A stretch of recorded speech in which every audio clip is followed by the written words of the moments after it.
La création d'activités en Bretagne représente environ 170 projets par an, que ce soit de la création d'activités ou de la reprise d'entreprise. Alors être entrepreneur, ça veut dire trois choses. C'est d'abord effectivement produire un bien ou un service, c'est également commercialiser ce bien ou service, mais aussi c'est gérer cette activité.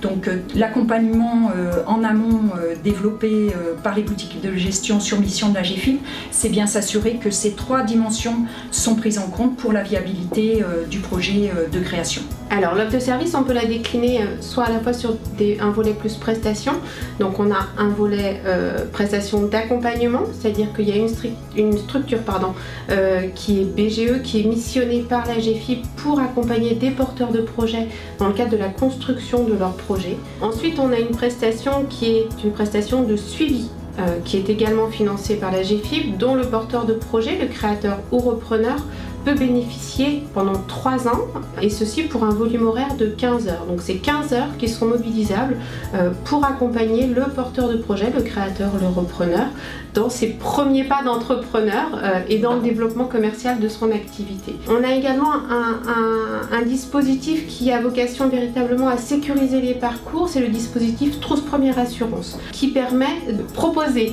à des créateurs ou repreneurs un dispositif de micro-assurance. On soutient également les créateurs d'activités lors de du démarrage par une aide à la création pour financer les investissements et les moyens nécessaires au démarrage de l'activité. On prend en considération le handicap et ses répercussions au regard du projet, donc on peut intervenir au moment de la création ou de la reprise de l'entreprise s'il y a un besoin spécifique, mais on peut également ensuite intervenir tout au long de la vie professionnelle du travailleur indépendant. S'il y a besoin d'un aménagement de poste de travail, d'une étude ergonomique, on peut intervenir à différents niveaux en compensation du handicap. Ça concerne tous les métiers. Ça va bien aussi bien des métiers de l'artisanat à des métiers de service aux entreprises, de service aux particuliers, des métiers artistiques. Ça couvre vraiment tous les secteurs.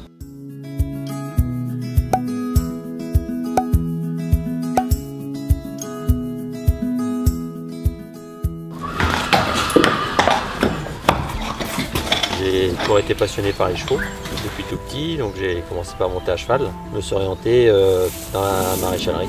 Ça m'a permis d'être au contact des chevaux et j'ai pu découvrir le métier et c'est devenu une passion. Plus on en fait, plus c'est intéressant et plus on apprend de choses.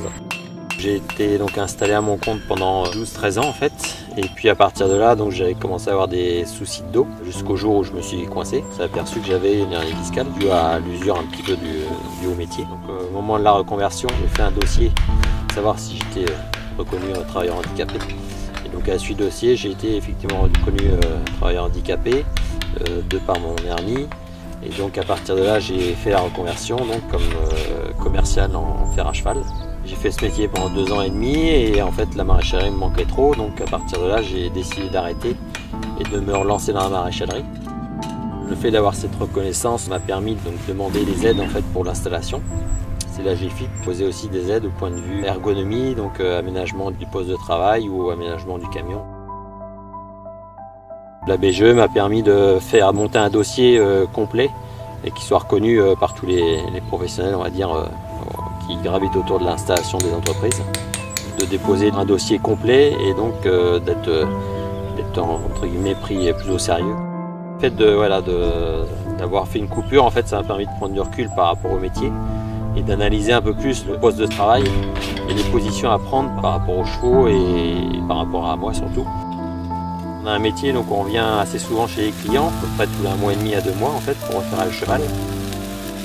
C'est à la fois un sérieux, un respect aussi par rapport aux clients. D'être assez présent pour leurs demandes, c'est-à-dire assurer entre guillemets le service après-vente. Donc savoir les écouter et savoir aussi le ressenti qu'ils ont par rapport à leur cheval pour que nous on puisse derrière travailler par rapport à ça.